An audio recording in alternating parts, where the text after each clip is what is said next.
Hello and welcome to an On the Pew special edition. Yes, it is Tina Tilton. I'm here, but the host of On the Pew is obviously here with us too, but she wants me to moderate today's broadcast. So thank you so much, LaTondra Lewis, for inviting me to moderate today's special edition of On the Pew just for you. And On the Pew today, we have the president and the vice president of an organization called the Charmettes, as well as we have a member of president of STAARS. So they will get an opportunity today to inform you all what the Charmettes and STAARS, my phone, sometimes that happens. They'll get an opportunity to tell you what the Charmettes as well as STAARS is all about. So first I would like to, LaTondra, would you like to say something first? I think I'm gonna give it to her first anyway. I just want to say that I am, I think 2 years in as a member of the Charmettes, and out of all the ladies that you see sitting up here, 3 of us are breast cancer survivors. And so today, as Tina said, is a special showing.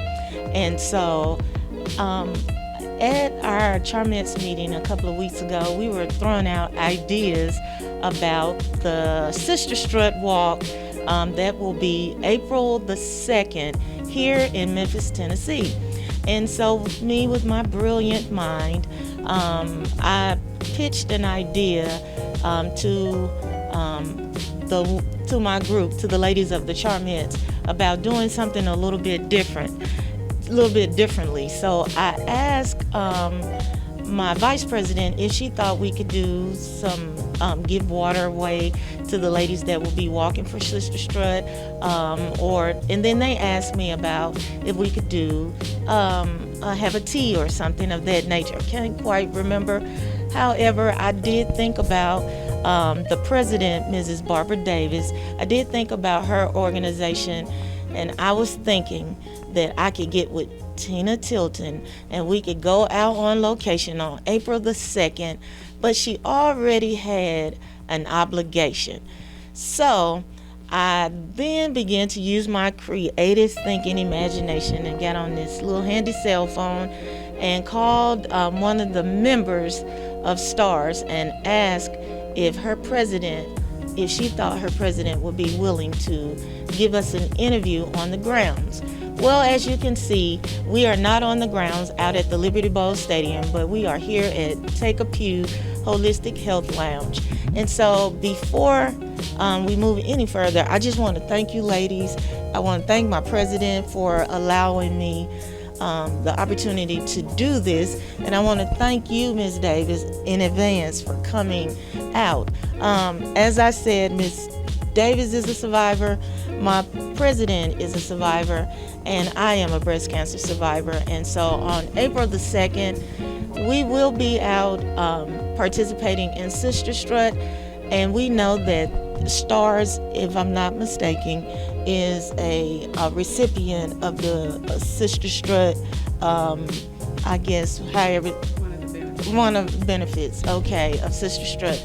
And I just wanted to, I have seen Ms. Davis over the years at various breast cancer functions, but I had never met her face to face, just walked past her in passing, and she agreed to come today and be here with us. And so I'm gonna take it back to you, Tina. Thank you so much, LaTondra. So I would like to first start out with STAARS, the organization STAARS, with the president here. If you will, once again, give us your name and tell us what STAARS stand for, or your mission and goal.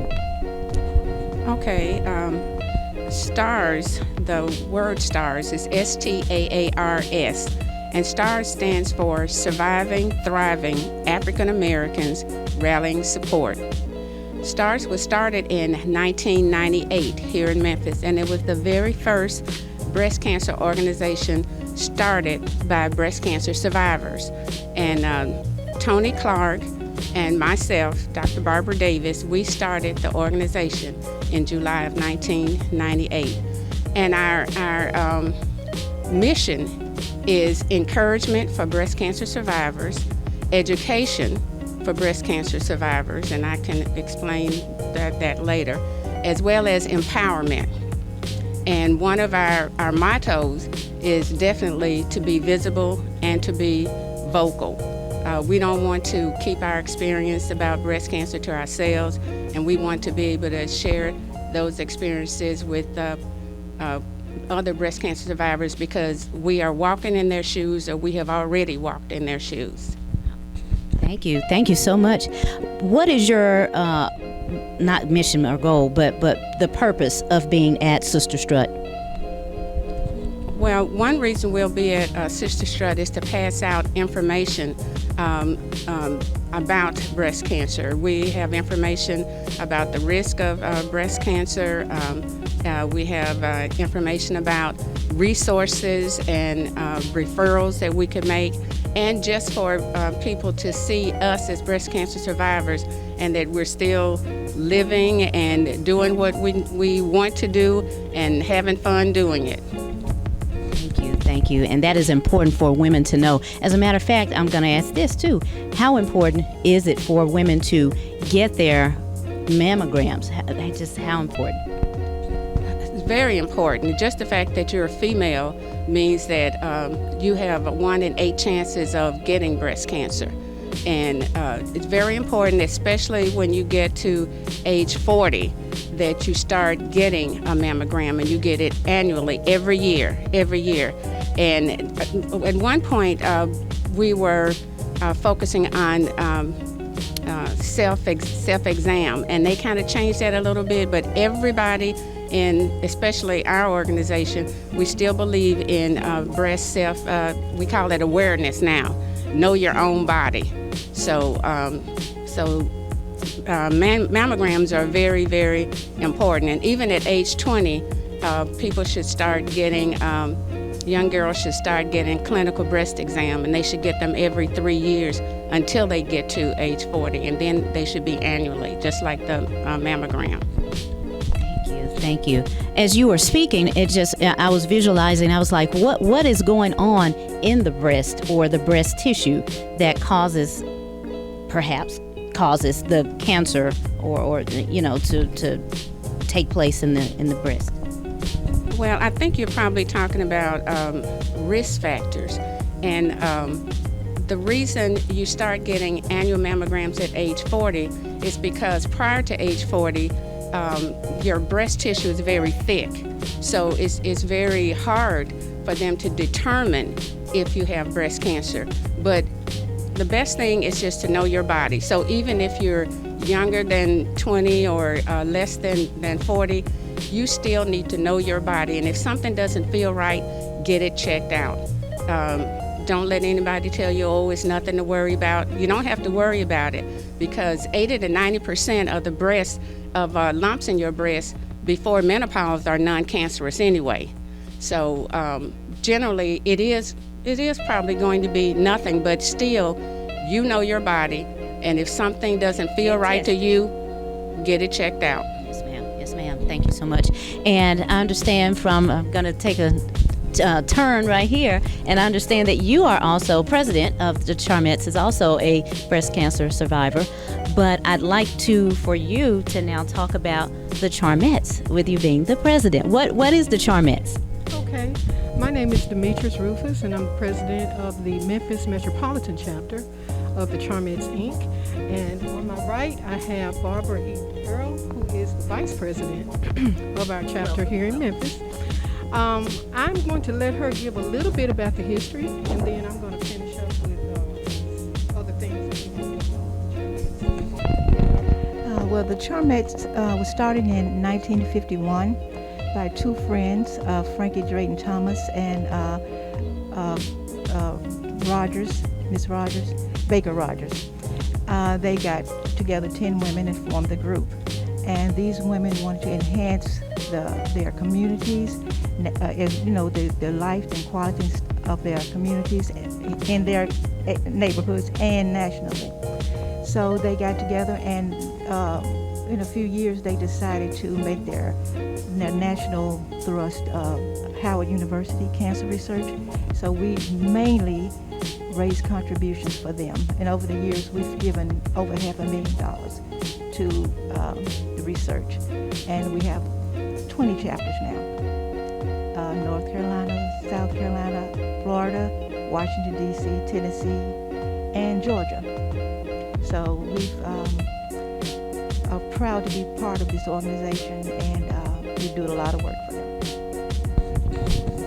And so we are just, we have about 400, a little over 420 something members across those states that she mentioned.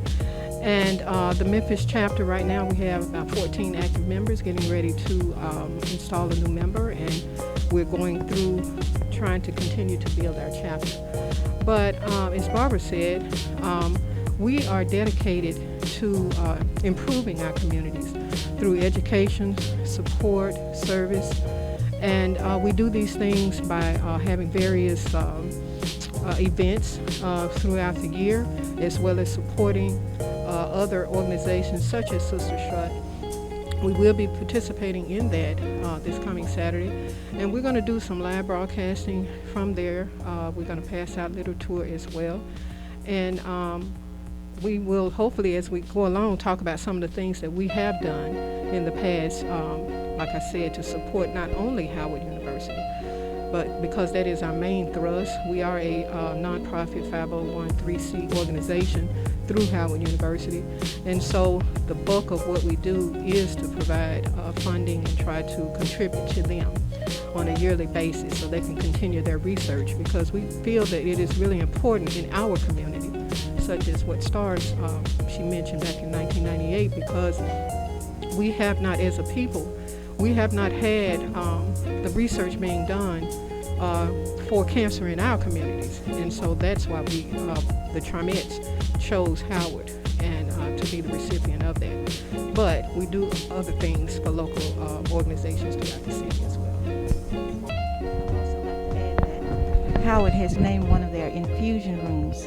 after the Charmettes, after our founders, in honor of the organization, being so helpful to them, contributing so much.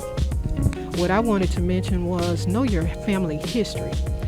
That's very, very important. My mother was a breast cancer survivor. I am a survivor. And now my sister is going through breast cancer. She got it a few years after I did. She was a little older when she got it, but she's doing well.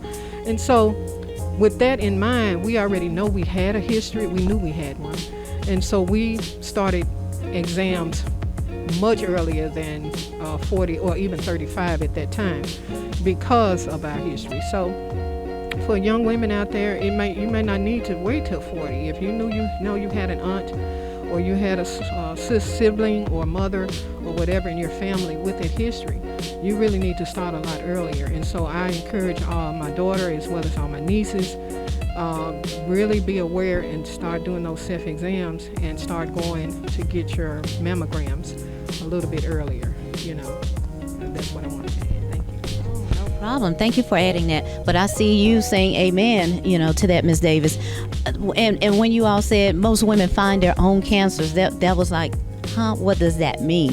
So I would like for you to elaborate a little bit on how do you find your own cancers? I can understand with, okay, there's a spot here that may be a little darker that wasn't there last year or last month for that matter. But what are some other ways to find your cancer?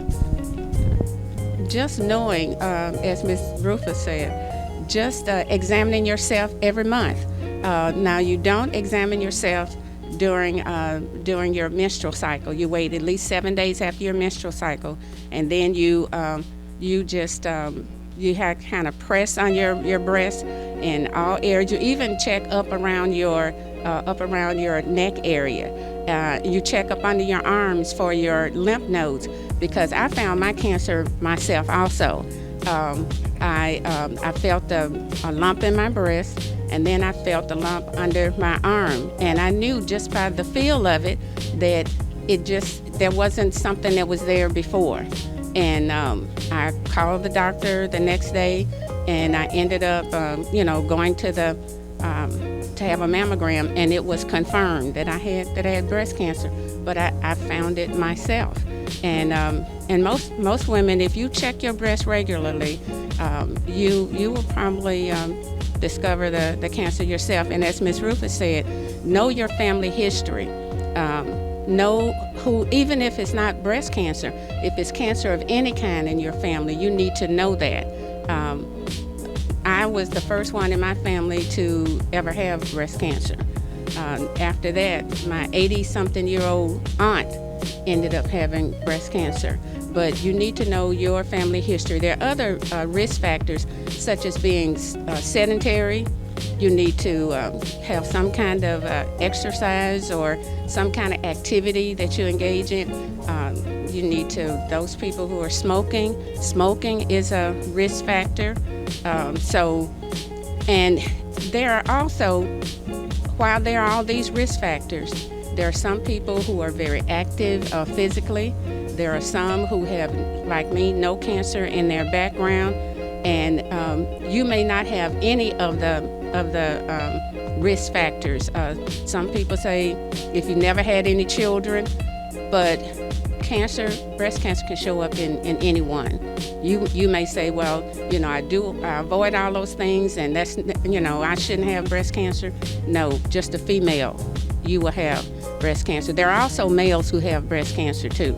So it's not just restricted to females. Males should check themselves also. Okay.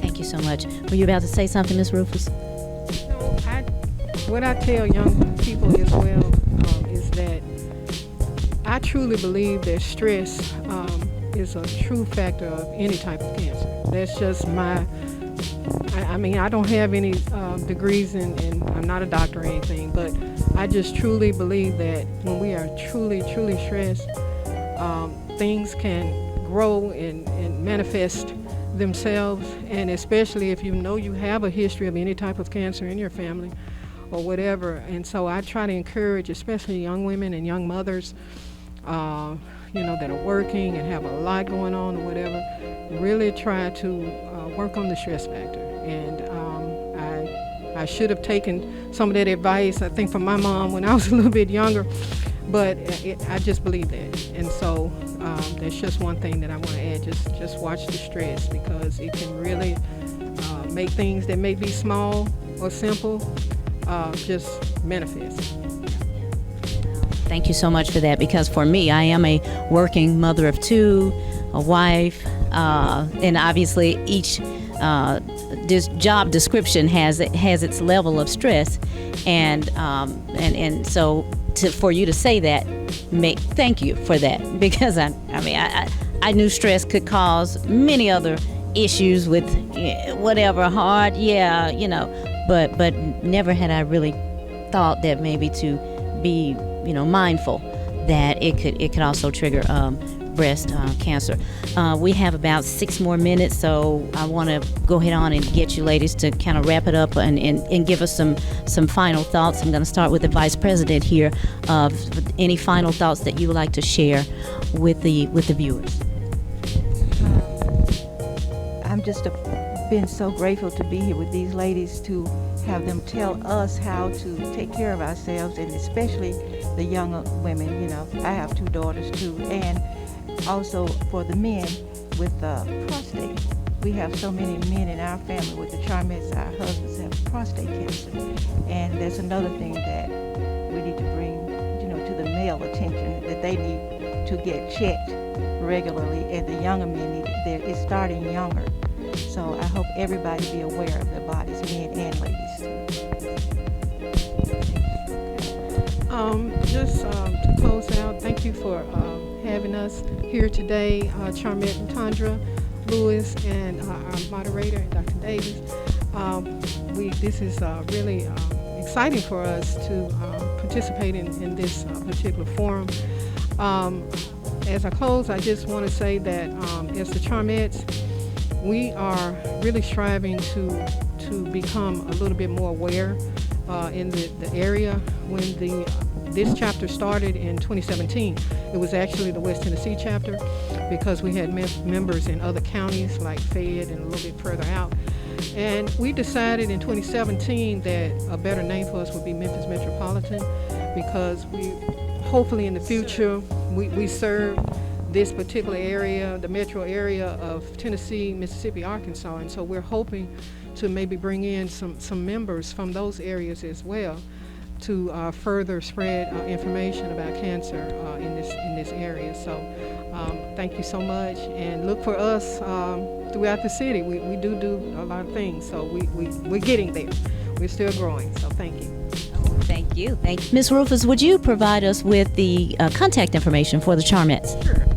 We can be located, our email address is charmettes.mmc@gmail.com. That's one word, charmettes.mmc@gmail.com. We also have a local Facebook page for the Memphis Metropolitan Chapter, and our national website for the entire organization where you can get information about all the other chapters, and our current president, Catherine B. Lewis, is charmettesinc.org. Ms. Davis? Okay, well, first I'd just like to give some information about how you can contact STAARS. And our phone number is 901-319-9099. Our email address is staarsgroup@yahoo.com. staarsgroup@yahoo.com. And we have a web address, and that is www.staarsgroup.org. And the one thing I guess I want to leave with everybody, as Ms. Rufus said, stress really is one of the main factors. And a lot of people in our group also say that they were under stress, significant stress, when their breast cancer was diagnosed.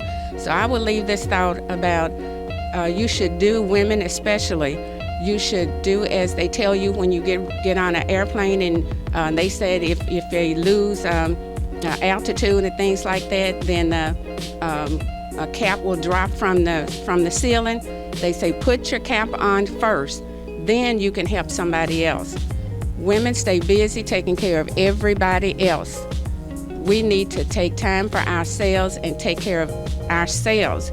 Get out the tests we need to take, and preventive measures, early detection really does save lives. So take care of yourself first, then you'll still be here to take care of others. Thank you. And LaTondra Lewis. She would pass the mic to me. As I used to say in church, they've said it all.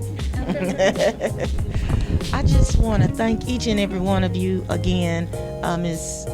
Charmette Rufus, for allowing us to have this space, and really approving this outside of our Charmette space. Really, truly want to thank you, Dr. Davis. Again, like I said, I have seen you over the years. Didn't know STAARS had started in 1998. And you say Tony Clark? Tony Clark. Tall Tony Clark. My friend Tony Clark. Yes. I did not know that. Tony Clark, her family and my family attend the same church. So I had Grayler New Shiloh. So had no idea. You learn something new every day. So I just want to say, usually when I wrap up a show, I encourage the people, this is On the Pew podcast. We're not podcasting today. We went live. But I usually close out by telling women or men, boys and girls, to just go in peace. Just go in peace and just take, like you said, self-care. I'm just so overwhelmed right now because I was a part of this group. It was called Ladies Night Out with Pastor Gina Stewart and Dr. Tony Alvarado out of Georgia.